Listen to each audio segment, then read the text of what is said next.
Bonjour, bonsoir à tous, vous qui regardez les vidéos, que ce soit le jour ou la nuit, ici DVD Pro Catch slash Mister Review.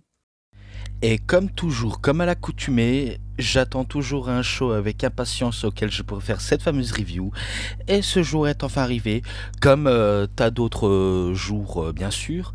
Mais ce show auquel on va parler, bien sûr, c'est du côté d'AEW, donc All Elite Wrestling, Wrestle Dream 2025 qui s'était déroulé tout simplement à Saint-Louis dans le Missouri et qui s'était déroulé tout simplement aujourd'hui, le 19. Donc oui, carrément. Moi, je pensais que c'était du dimanche à lundi, et pourtant non, c'est du samedi à dimanche. Très étonnant. Donc oui, c'est ce show auquel on va parler aujourd'hui, évidemment. Et ce que je pourrais dire, c'est que malgré la plupart des manques de build-up dans la plupart des quelques matchs, et d'histoires bien racontées, intéressantes, captivantes, c'est vrai qu'il en manque certains. Mais d'autres qui peuvent vraiment sortir du lot. Je vais peut-être vous dire ça. Bon, comme d'habitude avec la EW, on commence toujours par le pré-show. D'ailleurs, c'est simple, hein, que ce soit tout simplement la TNA, ROH et la AEW, c'est sûr, ça commence directement par le pré-show, alors que du côté de WWE, on n'a pas un match du pré-show, hein, le fameux kick-off countdown, quelque chose comme ça. Et bien pour la AEW, ce sera tout simplement le pré-show countdown 0 hour, mais qu'ils ont ajouté un nouveau nom auquel j'aurais dû vous le dire plus tôt. Je crois que la première fois que je l'ai vu, c'était du côté de All Out. Ça s'intitule Saturday Trailgate Brawl. Donc c'est ça comment il s'intitule. Donc Saturday Trailgate Brawl. Donc oui, c'est un truc auquel j'aurais dû vous le faire prévenir pour le show All Out. Mais il y a tellement trop d'informations et auxquelles je voulais partir à l'essentiel que j'avais pas forcément la possibilité de vous le dire. Et pour le premier match de ce pré-show, ça commence déjà avec les 4 matchs. Donc le premier, tout simplement, match par équipe de 8. Avec ce genre de match de deux équipes qui n'a pas aucune importance. Je vais pas vous le mentir. Dans l'histoire, hein, bien sûr, dans l'histoire. Donc The Death Riders, donc équipe composée de Claudio Castagnoli, Pac, Daniel Garcia et Wheeler Yuta. Bref, j'ai pas besoin de vous en citer plus. Contre tout simplement la conglomération, équipe composée de tout simplement du Paragon, donc Kyle O'Reilly et Roderick Strong, Orange Cassidy et Tomohiro Ishii. Bref, j'ai pas besoin de vous dire tout en longueur de ce match, en sachant que je crois que ce match-là il dure 10-13 minutes environ. Et que ça va se terminer par Pac qui va faire un genre de Claymore Kick à la manière de Drew McIntyre et qui va battre tout simplement la conglomération. Je crois que c'est Ishii qui va être sacrifié. Et du coup, sans surprise, c'est victoire des Cavaliers de la Mort. Auquel je me dis qui en a quelque chose à faire, franchement. Donc voilà tout. Puis match numéro 2. Alors ce match-là, c'était comme un genre de Open Challenge, on pourrait dire ça comme ça, un genre d'Open Challenge par équipe, entre Eddie Kingston et Hook contre The Frat House, donc Cole Carter et Griffin Garrison, accompagné par Jacket Jameson. Ce match-là aussi, pas gros d'importance, si ce n'est que c'est victoire de Hook et Eddie Kingston. Donc voilà, j'ai pas besoin de vous en citer plus, je préfère passer. En plus, match numéro 3, Willow Nightingale et Harley Cameron contre The Top Gods. Top Gods composé d'équipes de Megan Bayne et Penelope Ford. Je croyais qu'ils étaient dans les Triangle of Madness, Triangle de la Folie. Finalement, je m'étais totalement trompé. Elles ont leur propre équipe à deux, les Top Gods, donc les top dieux, quoi, ou les top déesses. Et pourtant, c'est même pas victoire de Penelope Ford et Megan Bayne, hein, si ce n'est que c'est Harley Cameron et Willow Nightingale qui remportent le match là. Pareil, ce match là, je crois qu'il a duré aussi dans les 10 minutes environ, et auquel ben, il n'y a pas d'importance. D'ailleurs, depuis ça, ben, je vous dis qu'il n'y a aucune importance des deux équipes, même ceux que je vous ai cités au début. Aucune importance dans les matchs, hein. Rien n'a été si bien raconté. Donc voilà tout, victoire de Cameron et Nightingale. Ensuite, pour terminer le pré-show, ben, match numéro 4, enfin ça se termine ici. Les FTR, Dax, The Axar Woods et Cash Wheeler, toujours accompagné par Stockley Hathaway, contre The Jet Speed, Speedball McBailey et The Jet Lovely Kevin Knight. Ce match-là, il a aussi duré longtemps, on va dire ça comme ça. Et par contre, ça a terminé sous une coupure. Je ne savais pas voir la fin. Parce que je sais que oui, je vais vous faire dire où on peut regarder en temps réel. On peut le voir, l'extrait des matchs du pré-show sur YouTube, bien sûr évidemment, mais également sur des plateformes de streaming comme HBO Max, ça vous le saviez, Amazon Prime Video, Thriller TV, anciennement Fight TV, et sinon, voilà, je crois que c'est tout. Donc peut-être si vous avez vu la fin, sachez qu'avant tout c'est victoire de FTR. Voilà, j'ai pas besoin de vous en dire plus, si ce n'est que c'est victoire de FTR. Et maintenant, la carte principale du show Wrestle Dream. Et c'est un match simple par équipe où normalement, en temps réel, les triangles de la folie est banni des abords du ring. Et comme les partenaires de Jamie Hater, on va dire ça comme ça, mais sauf que c'est plus les triangles de la folie qui est plus banni. Mais bon, je vais vous expliquer. Jamie Hater contre Tekla. Donc oui, l'araignée toxique contre celle qui est un peu du côté vintage. Et pourtant, c'était un match auquel, oui, ça peut être bon à regarder, mais l'histoire en soi, pas très compréhensif à bien suivre. Je me demande s'ils savent bien écrire des bonnes histoires. Et qu'on a l'impression qu'ils font exactement... Enfin, je sais que la EW sont un peu les spécialistes de pas faire créer d'histoires sérieuses, bien racontées. Alors que la WWE est en train de suivre le même train. J'ai l'impression que les deux... On dirait qu'ils font tout pour pas améliorer leurs produits.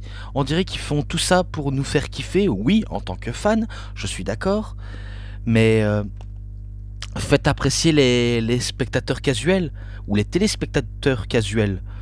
Parce que s'ils font pas donner un vent d'air frais aux fans casuels, tu n'attireras pas de nouveau public, ça c'est sûr. Donc bien sûr j'ai vu la vidéo sur The OG, il en a parlé à propos du show qui s'était déroulé à Dynamite et Collision. Et j'en ai fait part de mes impressions. D'ailleurs, il avait sorti la vidéo sur comme quoi il y avait l'utilisation de l'IA. J'aurais dû réagir, mais c'est vrai que je trouve que ce soit d'un côté comme d'une autre, d'utiliser l'IA pour créer des histoires intéressantes, pour moi c'est un peu du fainéantisme, hein. Clairement, pour moi c'est du fainéantisme. En sachant que t'as des personnes qui travaillent et qui savent même pas utiliser leur cerveau pour créer des histoires intéressantes, des trucs qui peuvent nous mettre en haleine, mais rien n'y fait quoi. Rien n'y fait. C'est pourri quoi. C'est vraiment pourri comme situation et auquel je comprends toujours pas. Non, je comprends toujours pas pourquoi ils utilisent l'IA pour mieux écrire des histoires intéressantes et tout ça. Peut-être que j'en sais un peu moins ou un peu trop. Enfin, c'est dur à compliquer à dire cette question. C'est un peu comme la question difficile à vous dire. Faites-moi de vos impressions si vous avez aimé le show Wrestle Dream, oui ou non. Est-ce que le show était nul ou bon? ou alors il était pas trop nul, il était pas trop mauvais, enfin il était pas trop bon non plus quoi. Donc faites-moi vos impressions, ça m'intéresse beaucoup de savoir ce que vous avez réellement pensé. Vraiment ça m'intéresse. Concernant le match, je vais pas aller par quatre chemins, c'est victoire de Jamie Hayter tout simplement. Voilà, de toute façon c'est elle qui est bas avec une grosse clothesline. Enfin une grosse clothesline sur Tekla. Et ça s'arrête ici quoi. Donc c'est finito, basta. Ensuite, match numéro 6, parce que oui, on est déjà au match numéro 6. Oh putain, mais pourquoi? C'est un match par équipe entre les Jurassic Express, Jack Perry, anciennement Jungle Boy, et Luchasaurus, anciennement Killswitch, contre ces connards de crétins, de bons à rien d'illettrés, de Young Bucks. Matt Jackson, Nick Jackson, Mathieu et Nicolas Jackson. Et l'enjeu de ce match, c'est un combat pour les 500 000 $ et que c'est un genre de prix auquel les catcheurs peuvent en profiter du pognon de Tony Khan. Le gagnant ont reçu un prix en espèces de 500 000 $. Oui, ça on le sait. Ah, mais quand je vois ça, je me dis, mais Tony, putain, pourquoi tu mets de l'argent en jeu?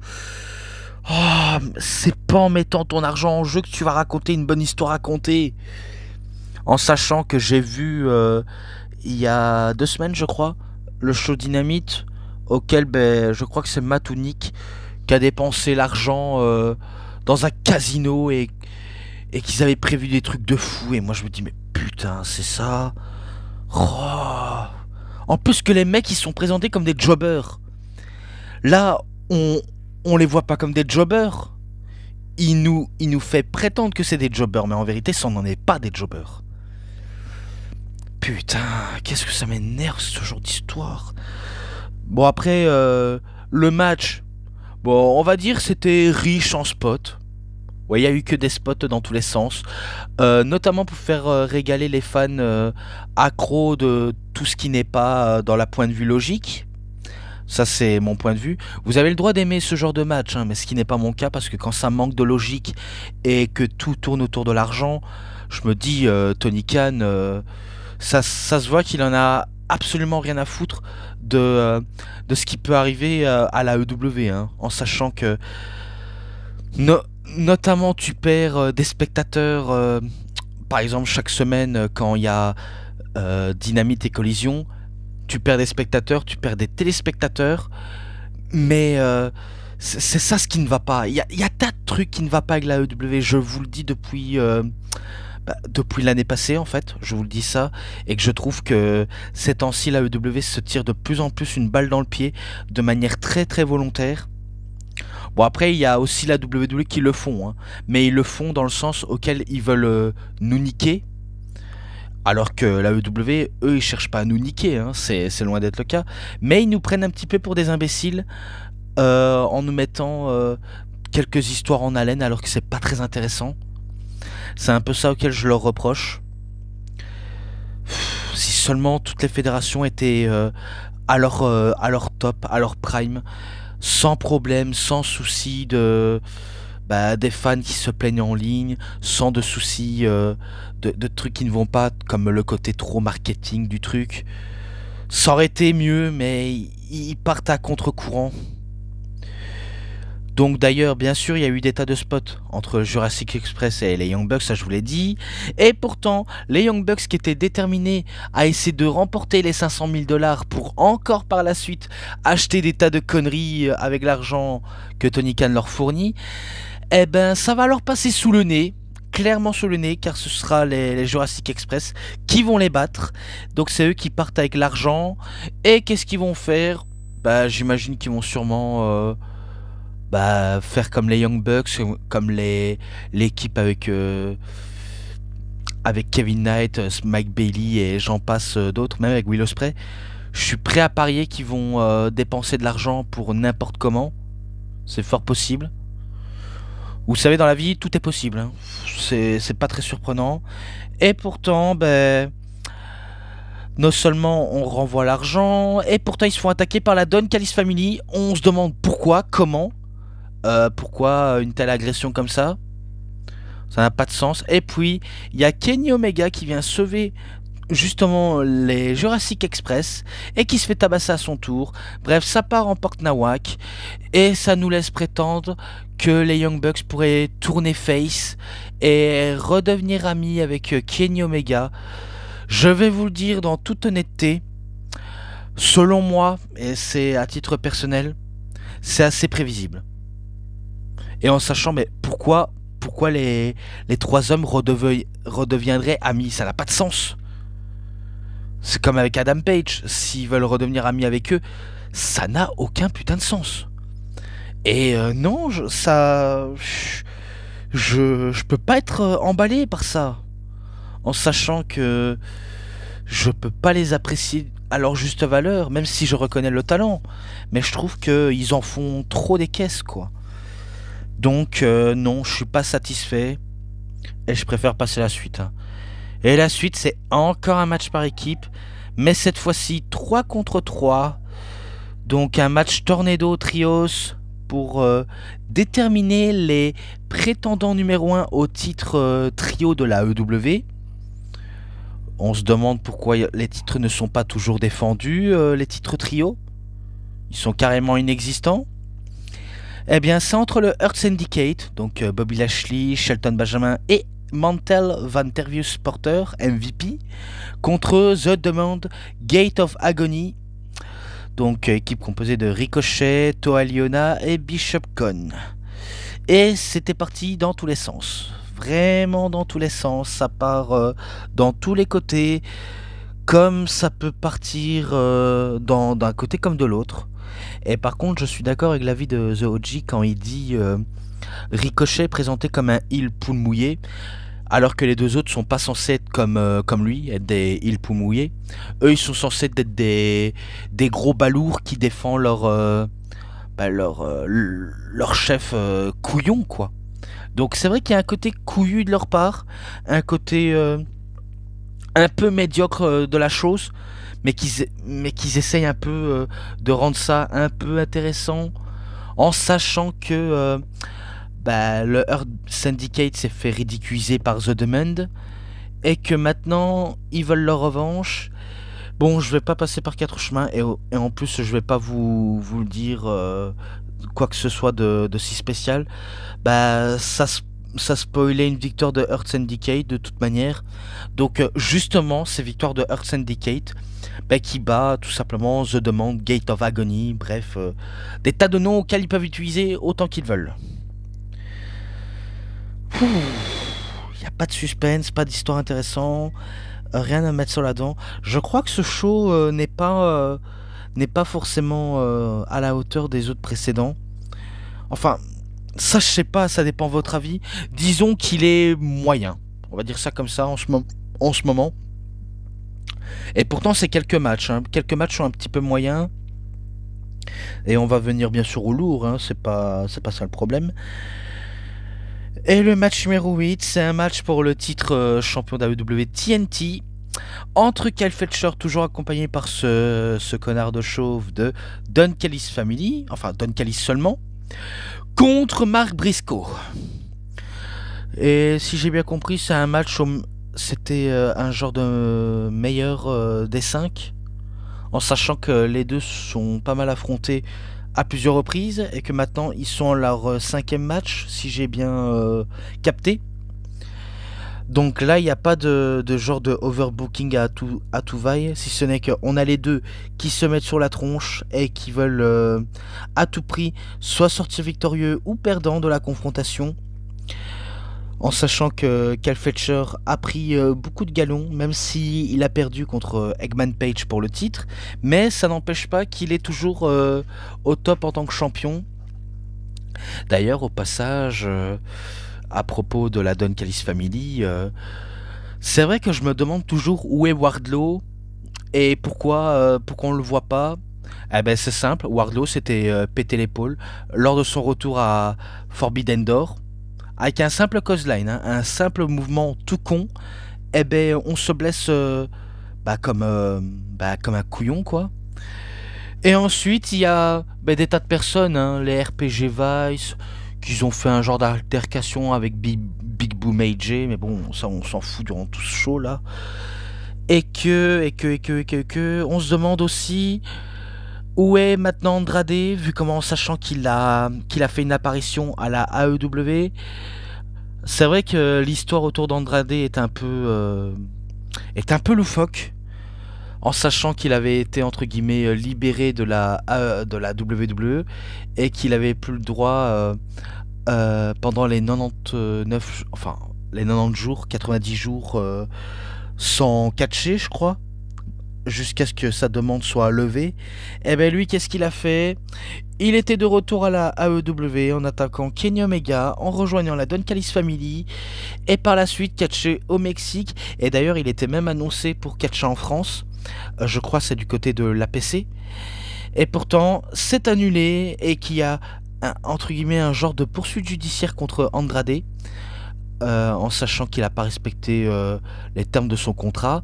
Donc il est privé de 1 an de non-compétition. Et d'ailleurs je me dis, ouah, c'est énorme quand même, privé 1 an de compétition parce qu'il n'a pas respecté les règles de son contrat. C'est un peu particulier cette histoire, franchement. Même si c'est pas le bon terme que je cherche, mais ouais, ça se trouve, il est dans la sauce Andrade, hein. Et pourtant, même la EW veut mettre dans la sauce, enfin, la WWE veut le mettre dans la sauce AEW pour avoir utilisé un catcheur de manière illégale entre guillemets. C'est pas une manière stratégique pour essayer de les enterrer, ça? Parce que je crois que j'ai bien l'impression que la WWE veut les enterrer au plus haut point, quitte à les poursuivre en justice.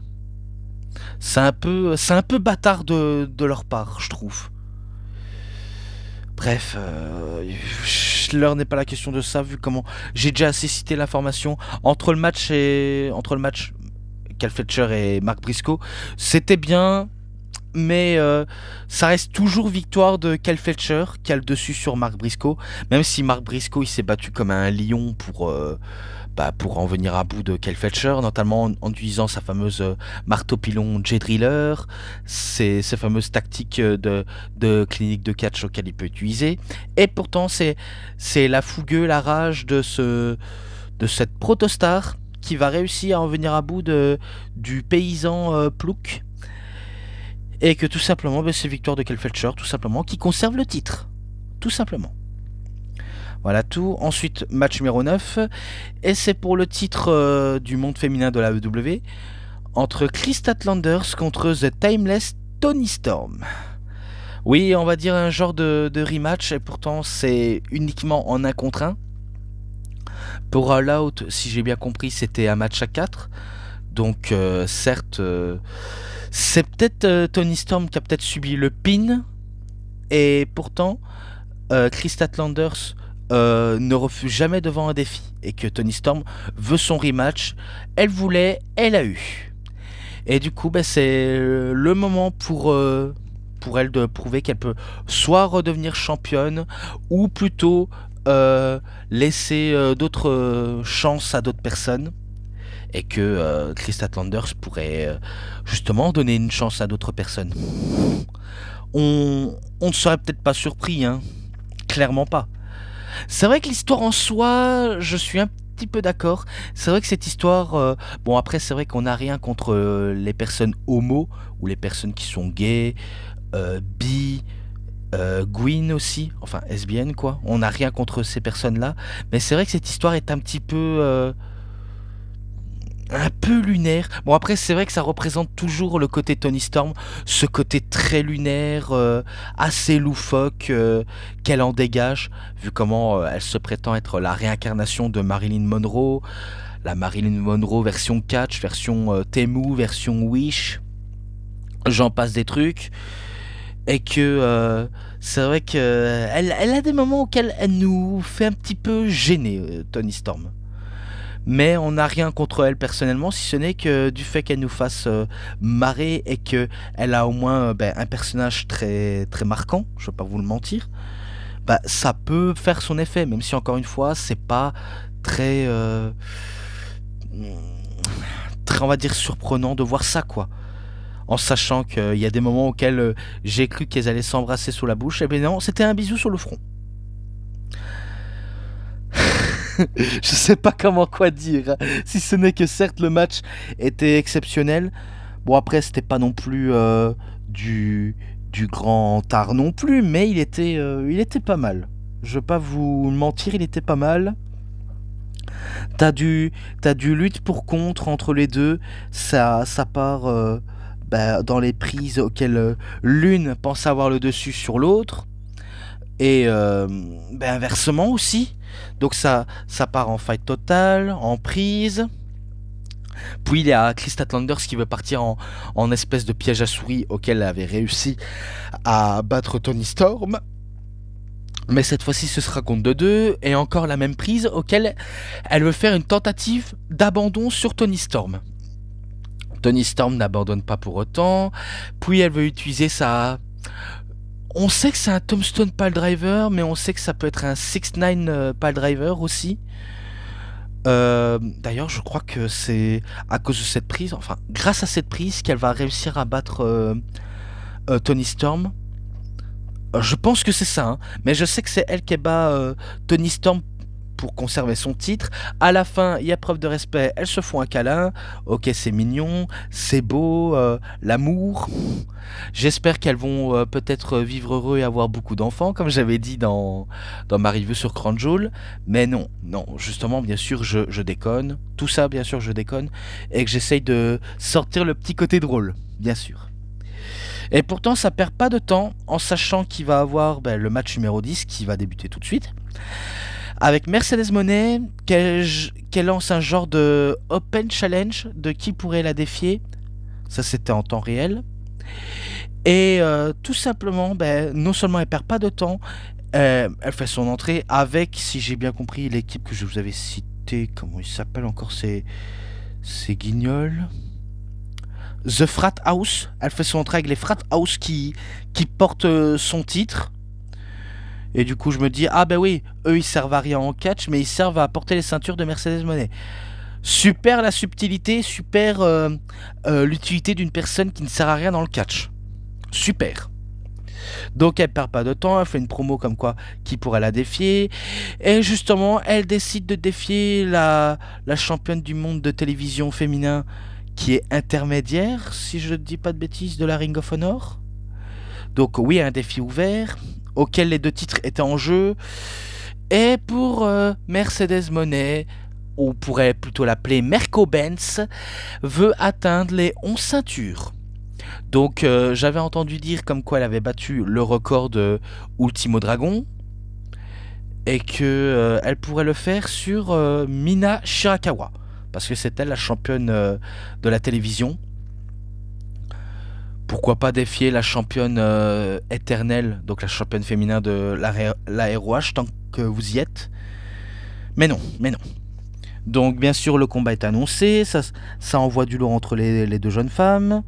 Ça divertit le public, ça fait des mimiques de manière respective entre les deux. Mais sinon, il n'y a pas grand chose à raconter, si ce n'est que tout ce qui peut être mis dans l'enjeu, c'est que si jamais Mercedes Moné remporte le titre ROH, elle va encore fournir son palmarès. Et je me dis, jusqu'où ça va mener tout ça? Parce que c'est vrai qu'en ce moment... Mercedes, elle ne fait que remporter des titres partout où elle passe.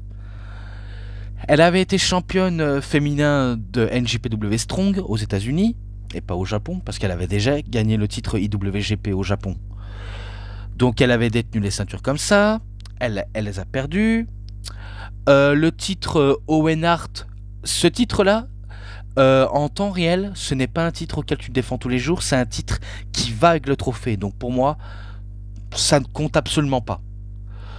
Donc ça, j'ai cité ça. Pourtant, entre guillemets, c'est une ceinture du Canada. T'as le titre TBS auquel tu l'as pendant les 500 jours qu'elle a. 500 jours, hein, c'est pas des conneries. Dans les 500 qui viennent. T'es championne de la CMLL.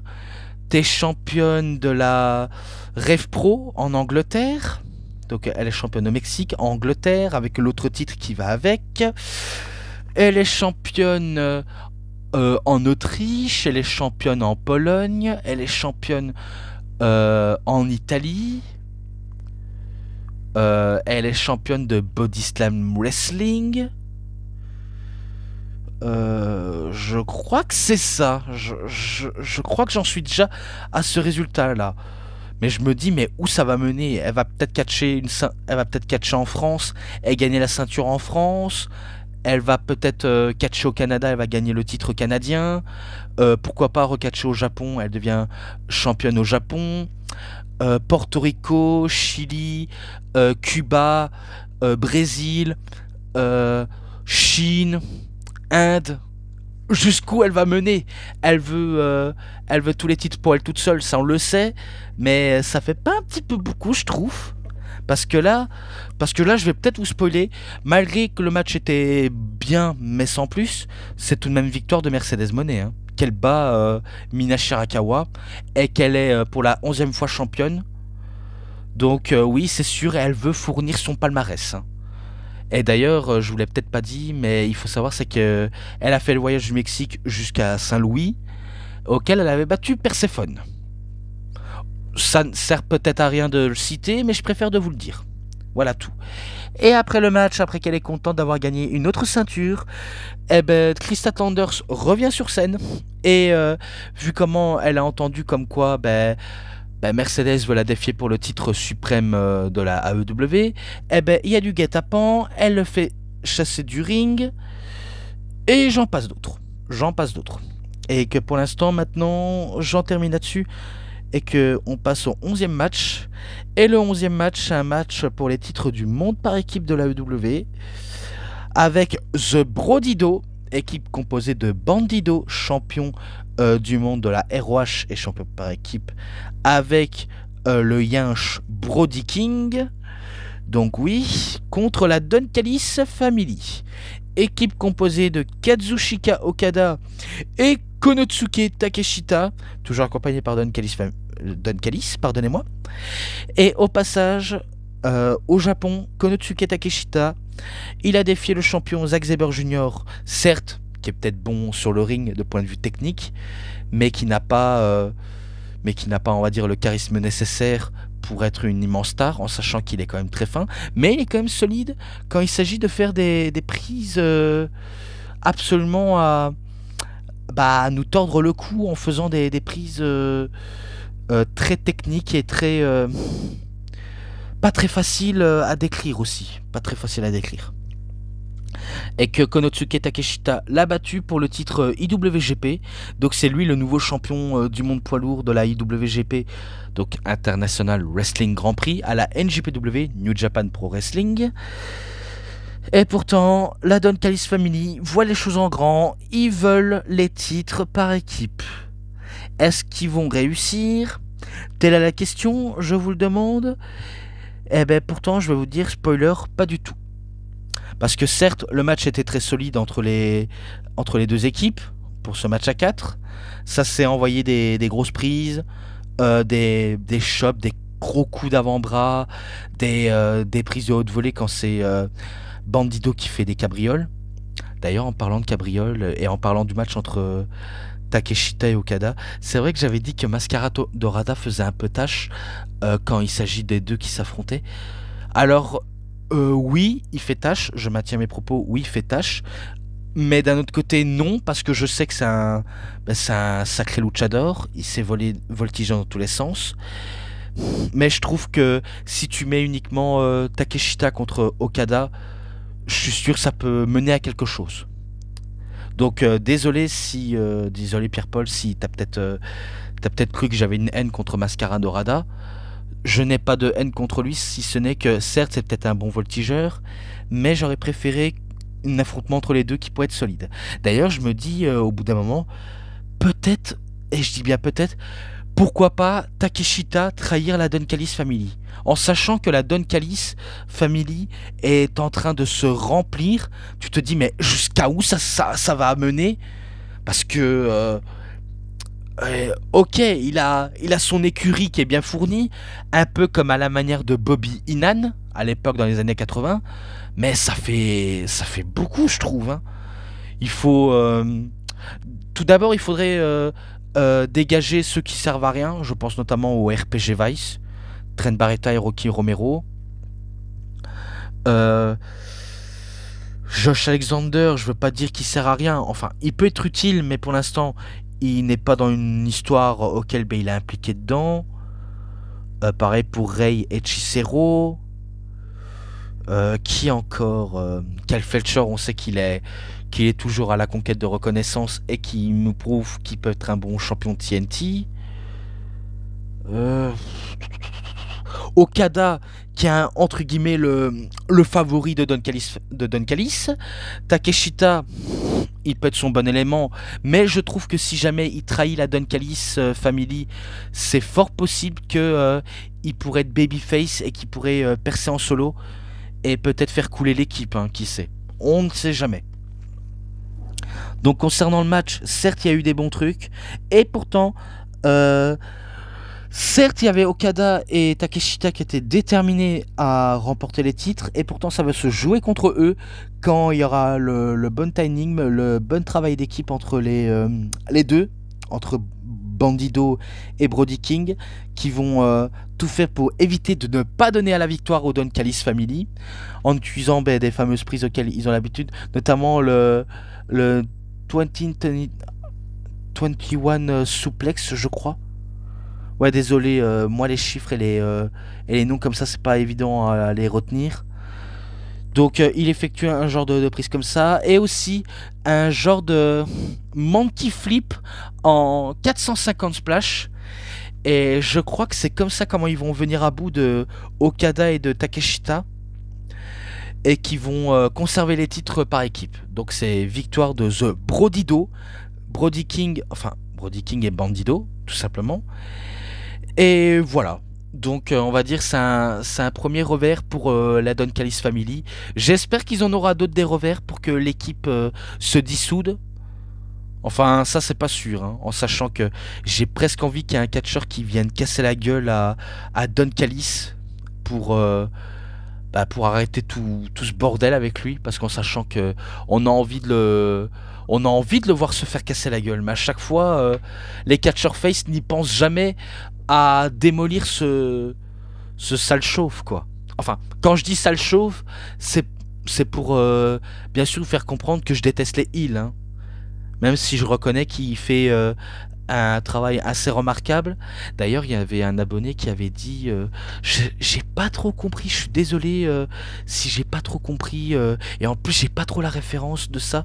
Il ressemble à quelque chose, enfin il ressemble à peut-être à un méchant dans un film, ouais, peut-être quelque chose comme ça, mais j'ai pas trop compris. Donc je suis sincèrement navré, et que je préfère en rester ici, hein, malheureusement.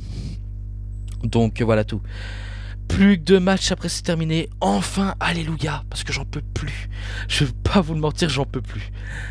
Donc le 12e match, The Eggman Adam Page contre Samoa Joe pour le titre du monde de la AEW qui est en jeu.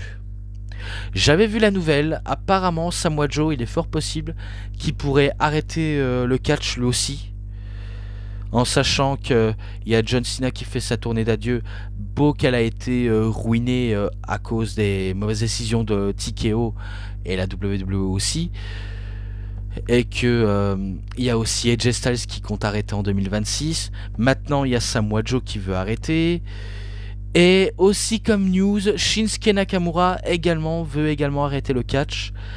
Et on a aussi appris la nouvelle comme quoi Biggie, à cause que ses opérations et aussi ses examens au niveau du cou ne s'améliorent pas toujours et qui ne s'amélioreront pas, décide d'arrêter le catch lui aussi.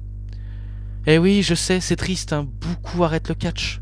C'est tellement triste d'en arriver ainsi. Après, j'espère pour Samoa Joe, j'espère qu'il a une bonne explication, et Nakamura, parce que s'ils n'ont pas de bonne explication, Euh, on comprend pas pourquoi vous partez si vous voulez arrêter comme ça. Bref, on est dans la compréhension la plus totale. Le match était... bon, après l'histoire, il était pas si captivant comme ça. Je trouve pas assez captivant. Et peut-être que Adam Page est en train de subir le même problème avec son premier règne de champion du monde. Je trouve qu'il pourrait un peu se fondre dans la masse. Déjà, son premier règne, certes, quand il l'avait remporté, il était, il était pas si flamboyant que ça. Et le deuxième peut se laisser sentir. Mais le match, sinon, il peut être bon. Le match était bon, mais l'histoire, pas très... pas très captivant, si ce n'est que il m'a mal donné le titre, je veux le défier pour le titre à Wrestle Dream, juste un truc comme ça. Et moi, ce genre de truc de booking, je déteste. Je déteste parce que c'est exactement le même problème qu'à la WWE en ce moment. Donc créer une tension pour justifier comme quoi ils vont s'affronter, c'est trop tentant, c'est ridicule, et ça mène à rien. Voilà, c'est que mon avis, uniquement mon avis. Donc il y a eu des tas de trucs, notamment des tas de spots auxquels ils ont proposé, les tentatives de Birdshot Lariat, le Dead Eye. Et au passage, Adam Page, il avait même botché son moonsault.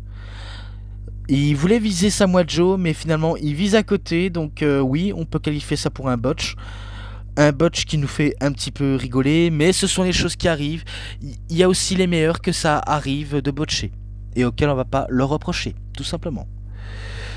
Des tentatives de Muscle Buster, de Coquina Clutch, qui ne passent pas, et pourtant, après des tas de péripéties dans les prises utilisées par Joe, ce sera tout simplement Adam Page qui va sécher Samoa Joe avec un Dead Eye et aussi un Birdshot Lariat pour en venir à bout du Samoan Submission Machine, donc la machine à soumission Samoan, avec un Birdshot Lariat pour la victoire, tout simplement. Donc bien sûr il célèbre sa victoire avec le public et même avec The Hobbs, donc les oppositions. Ops, ouais, Ops. Donc l'opposition. Et pourtant Samoa Joe décide de trahir Adam Page en le donnant un big clothesline et en ordonnant à ses sbires d'attaquer Adam Page. Et du coup ils vont le faire, il va utiliser le coup de ceinture en pleine figure. Et ses intentions sont claires, il a peut-être perdu le titre, mais il veut un match pour le titre une nouvelle fois. Et auquel cette fois-ci, ce n'est pas le gentil babyface Samoa Joe qu'il a en face, mais le tout méchant Samoa Joe. Et qui va effectuer un Muscle Buster sur le titre, pour montrer à quel point il est déterminé à devenir champion pour la deuxième fois. Donc voilà comment se termine ce segment avec un Adam Page qui part avec les médecins jusqu'en coulisses. Et maintenant, le main event, le match numéro 13 pour le titre, non pas pour le titre, excusez-moi, je m'en excuse, pour le match I Quit, donc le match où le premier qui dit j'arrête, j'abandonne, je jette l'éponge, je déclare forfait, bref, entre Darby Allin contre Jon Moxley accompagné par Marina Shafir et plus tard par les Death Riders, oui. Je sais, c'est un peu la même rengaine. Et la question que je me pose, est-ce que c'est la fin de... pas le règne de terreur, mais la domination de terreur des Death Riders? Parce que je sais pas si c'est définitivement terminé les côtés heal de Death Riders ou tout simplement l'équipe en soi. En sachant que ça peut être la fin de Mox, ça peut être la fin de toute l'équipe au complet. Et auquel on sait qu'il y a eu la revanche et que c'était tout simplement Jon Moxley qui avait battu Darby Allin pour un match de cercueil et qu'il retente une nouvelle affrontement, mais cette fois-ci Darby Allin compte bien en finir avec Jon Moxley. Et ce match-là, c'est sûr que ça a été du pur bordel, hein, du bordel total. Je vous le dis, ça a été du bordel. On a eu des tas de spots assez dangereux, surtout de la part de Darby Allin, qui manque jamais une occasion de tenter de se suicider. Oui, parce qu'à chaque fois, quand il effectue un saut, c'est comme si il allait se suicider mutuellement et utiliser des tas d'objets à sa disposition. Je crois même que Moxley va utiliser genre de baguette chinoise, mais au lieu de le planter sur la tête de Darby Allin, il va le planter sur l'ongle de Darby Allin. Donc oui, pour essayer de lui arracher un ongle. Puis il y a quoi je crois que Darby Allin a même utilisé du produit pour le feu. Je crois que c'est de l'huile pour cramer son adversaire et essayer d'utiliser son lance-flamme comme on avait vu les semaines qui sont passées. Il avait utilisé son lance-flamme pour faire chasser les Death Riders. Donc oui, il veut les faire cramer. Un peu comme il avait fait cramer les Young Bucks, Jack Perry et j'en passe. Donc c'est sûr, il voulait en venir aux mains avec ce lance-flamme. Il se fait confisquer par les Cavaliers de la Mort. Et les Cavaliers de la Mort, le tabassent aussi. Il le tabasse. Et t'as Claudio qui va projeter Darby Allin du ring jusqu'à la table des commentateurs et auquel il va bondir violemment. On se dit, oh putain. Certes, la table ne s'est pas cassée, mais bordel, il l'a lancé comme si c'était...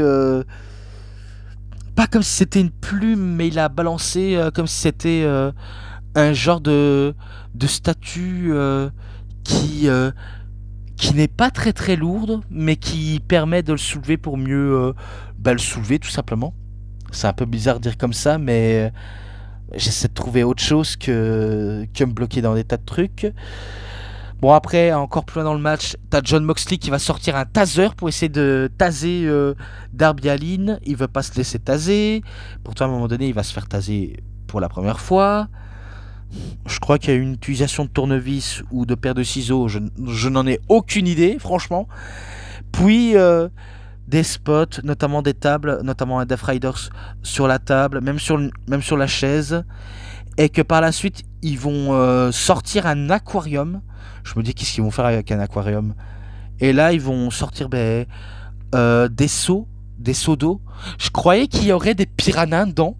Ou, ouais, on va dire des piranhas, comme on pourrait voir dans les matchs au Japon, notamment dans les deathmatchs à la BGW ou à la Freedoms. Eh ben non, c'était que de l'eau.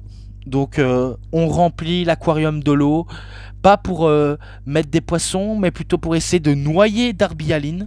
Donc oui, encore et encore une tentative de meurtre des Death Riders sur Darby Allin ou sur n'importe qui d'autre.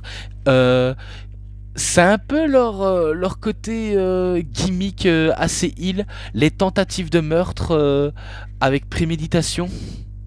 Donc oui, tenter de noyer Darby Allin avec de l'eau pour qu'il perde connaissance, pour que Jon Moxley fait mumuse avec lui et qui veut faire prononcer les mots que l'arbitre veut entendre, c'est-à-dire I quit. D'ailleurs, je sais même pas si l'arbitre il avait le micro pour dire s'il abandonnait. Hein. Je crois qu'il y avait, mais à la fin, il n'y a pas eu le micro comme quoi il dit j'abandonne. C'est un peu con, je trouve. C'est vraiment très très con. Je trouve qu'ils auraient dû utiliser le micro pour dire tu vas abandonner? Non. Ou peut-être oui, quoi. Donc ça, c'est un petit peu débile, un petit démol. Et pourtant, il y a les lumières qui s'éteignent. Oui, les lumières qui s'éteignent. Et il s'agit nul autre que l'icône, le justicier, Sting, qui fait son retour en donnant presque la victoire à son poulain, enfin en donnant l'avantage à son poulain Darby Allin. Donc oui, le catcheur Sting vient attaquer les Death Riders, surtout en faisant un slipper sur Jon Moxley, et pourtant les Death Riders veulent en empêcher, et pourtant il donne un sacré bat à Claudio, à Daniel Garcia, à Utah, à Pac. Donc il les fait chasser et il casse même l'aquarium au passage. Donc après que Moxley il a failli se faire endormir par le Stinger, eh bien Sting, au lieu de donner la batte à Jon Moxley, il donne plutôt à son protégé Darby Allin. Donc c'est sûr, par la suite, ben, il va commencer à partir. Et oui, je vais pas vous mentir, c'est vrai que Sting, il a pris un sacré coup de vieux. En sachant qu'on avait l'habitude de le voir avec une teinture noire et pas avec une barbe non plus. Et pourtant, c'est assez, euh, c'est assez spécial et assez étonnant de le voir Sting comme ça.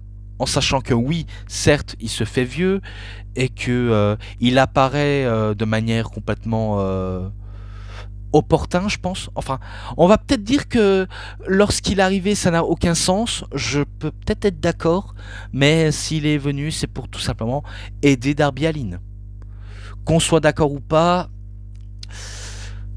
voilà quoi. Je peux pas vous dire ah non, mais vous êtes des rabat-joie ou vous savez pas ce que vous aimez de plus. Donc je préfère pas trop en dire de mal là-dessus, même si je comprends que ça ne peut avoir aucun sens. Je suis entièrement d'accord. Donc ça poursuit la bataille. Darby qui donne des coups de batte, essaie de l'étrangler. Et puis, je crois qu'il va euh, abandonner l'idée de faire tout simplement l'abandonner avec la batte. Il va utiliser un drapeau d'AEW auquel ben, il va l'étrangler avec. Je crois qu'il va effectuer un Scorpion Deathlock à la manière de Sting, donc le Reverse DDT ou le Embolo Dignity, je pense que c'est ça, Embolo Dignity, et qui va également faire un Scorpion Death Drop, donc le Sharpshooter, pour essayer de faire abandonner Jon Moxley. Et à ce que l'arbitre confirme, Jon Moxley a abandonné, alors qu'il n'y avait pas le micro pour le prouver qu'il abandonne. Donc ça c'est un peu ridicule comme je vous l'ai dit. Et pourtant c'est victoire de Darby Allin. Donc il bat Jon Moxley et qui sait, il bat les Death Riders. Donc l'avenir des Death Riders en dépend de la WWE. Est-ce qu'ils vont continuer? Est-ce qu'ils vont se dissoudre? J'en ai vraiment aucune idée. Vraiment aucune foutue idée, si ce n'est que c'est victoire de Darby Allin et il le fait pour sauver la AEW de ses mauvais assaillants. Dans ce cas-là, pourquoi pas faire ça avec la Don Callis Family? Pourquoi pas faire ça avec les Young Bucks et j'en passe? Ça pourrait être très kiffant pour moi, pour mon plus grand plaisir, et pourtant ça se termine là-dessus, avec Darby Allin qui célèbre avec le public, qui est sur les hurrahs de la foule. Donc oui, ce match était what the fuck, il s'est passé des tas de trucs, et maintenant bah, je peux conclure là-dessus, hein. Je peux vraiment conclure en beauté. Si ce n'est que oui, je sais qu'il y a d'autres shows à venir, et peut-être que ça en viendra. Je sais qu'il y a Full Gear qui pourrait attendre, je crois que c'est en novembre, ou ouais novembre, et en décembre c'est World's End. Et pour la WWE et la TNA, ça, on en verra également. On verra aussi. Donc je pense que j'ai peut-être tout dit là-dessus. Et maintenant, bah, je vais passer à la conclusion, si ce n'est que la question, est-ce que vous avez aimé le show ou pas? Parce que moi, j'ai juste vu en highlight sur YouTube. Et que en plateforme de streaming, c'est pas gratuit non plus. C'est pas comme la WWE auquel tu peux voir les shows bah, sans payer, même si tu sais que tu payes ton abonnement Netflix et tout ça. Bref, vous avez compris. Faites-moi savoir et vos impressions dans les commentaires, ça m'intéresserait. Et moi, ben, je passe directement à la conclusion. Voilà, c'est tout pour cette vidéo de review. C'était DVD Pro Catch / Mister Review. J'espère que vous avez très bien aimé cette vidéo. Et si cette vidéo vous a vraiment bien plu, vous savez ce qu'il vous reste à faire. Likez la vidéo, commentez, partagez, abonnez-vous à ma chaîne et cliquez sur la petite cloche pour avoir plus des notifications et des prochaines vidéos. Et moi, comme d'habitude, je vous dis bonne journée, bonne soirée à tous. Au revoir tout le monde pour une prochaine vidéo. A plus à tous les fans de catch. Allez, bye bye tout le monde. Salut tout le monde.